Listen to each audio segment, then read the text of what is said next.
He's adorable. He is now. But did you see him a few moments ago?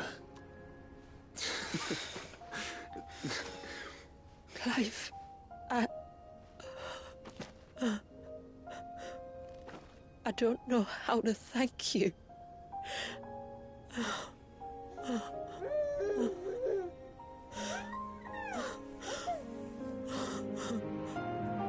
It's all right. We should find him a dry blanket, though. Wouldn't want the little monster catching a cold.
There.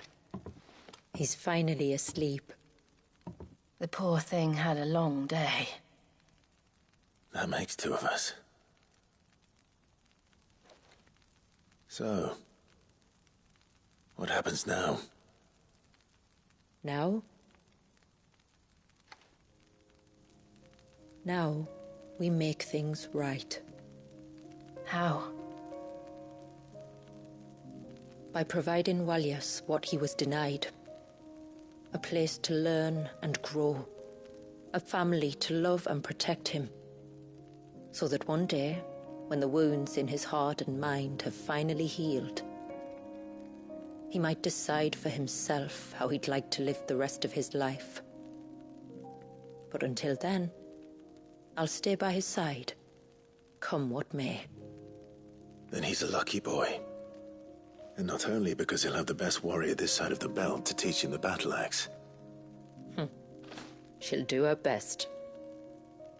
Shula, the beast that threatened your home is tamed.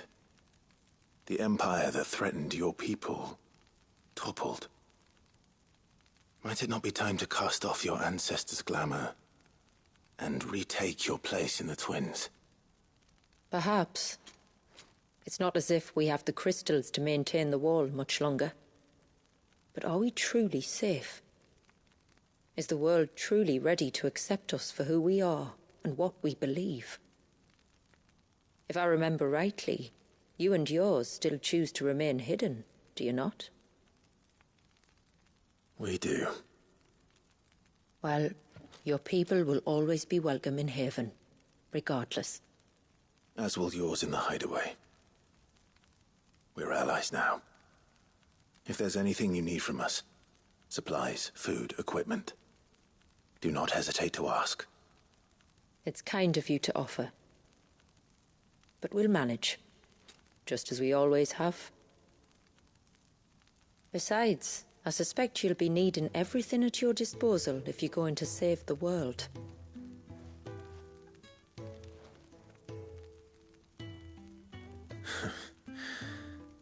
I fear much of it is past saving. The best we can do is strive to turn what's left into a world where we can all live as equals. A noble endeavor. And there'll be a place in this world for us, will there? For Walyas. For everyone. I swear it. Then we shall be waiting. Until the tides bear you back to shore.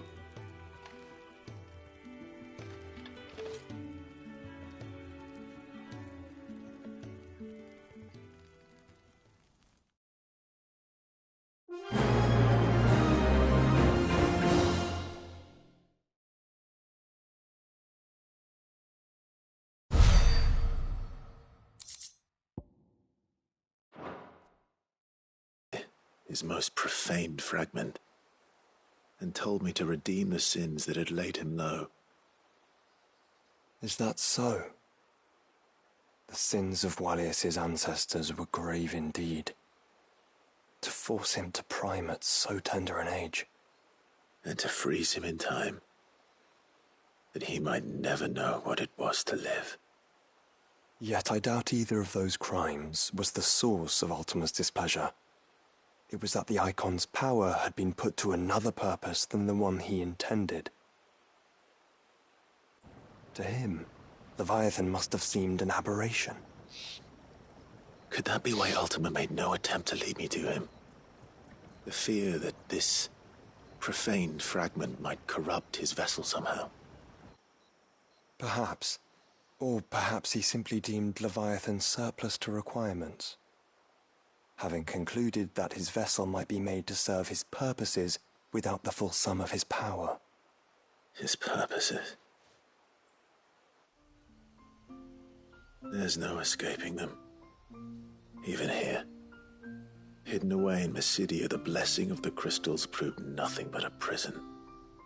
A prison into which Wallius was born, and from which freedom is hard won.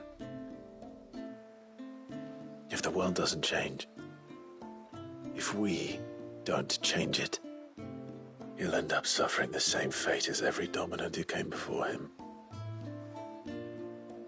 Then we must change it. That we must.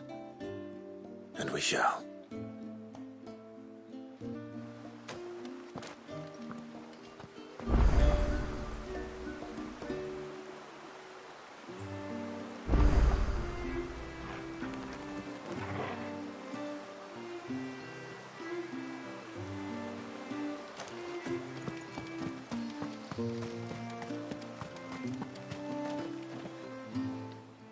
You wouldn't happen to have some time on your hands, would you, Clive?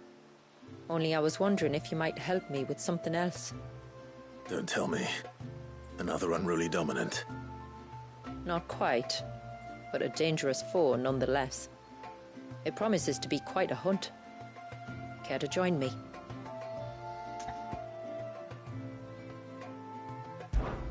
All right. Tell me about our quarry. A fiendish, cold-blooded beast known as a Givra. Normally, we leave such animals well alone, and for good reason. But I have an even better reason to want its tongue. Its tongue? If you'll permit me, tributary, I can explain. Certainly, Yamila. It's been over a week since me sister gave birth to her first child. Yet she still isn't back on her feet. We've tried everything to restore her spirits. Physics and nostrums, the laying on of hands and of leeches, but all to no avail. The healers tell me there's only one hope left. A broth as potent as its ingredients are perilous to procure. It isn't only Yamila's sister who stands to benefit from this, by the way. There's her baby to think of, and Wallius, too. She'd agreed to be his wet nurse, you see. I'd be glad to help. Thank you. Our hunters have no shortage of skill, but this task calls for more than that. And it won't be achieved through weight of numbers either. The Givra is as wary a foe as it is a deadly one. 2 hunters might catch it unawares, but any more than that, and it would pick up our scent a league away. Then it is decided. The 2 of you will go, while Jill and I occupy ourselves here. Perhaps we might help prepare the broth. That would be most kind of you. Come then, Clive. The river of time flows fast, and so must we. There's a Givra that has claimed the ruins at the foot of the mountain as its hunting ground, but as I say, they are wary creatures. We'll need suitable bait to draw it out. The flesh of a forest ibex should suffice. To the forest, then.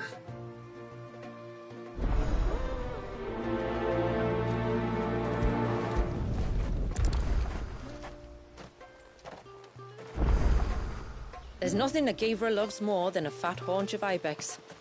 There speaks the voice of experience. Do you hunt often? Since I was a girl, my father would take me. Then after he returned to the sea, Yamila's father.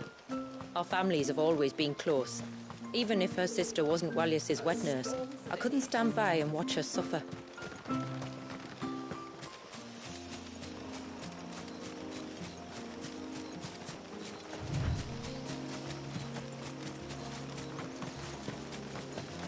Where will we find them? Further in.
These will do nicely.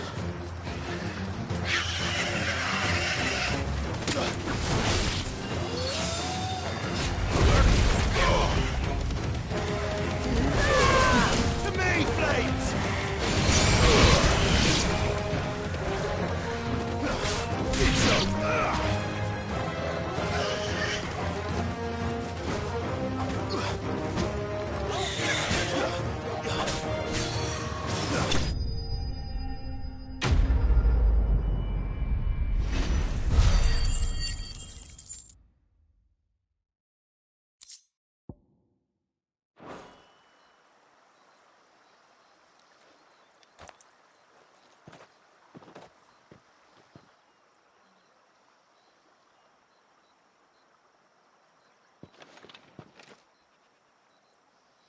Return to the sea, and to the clouds rise again.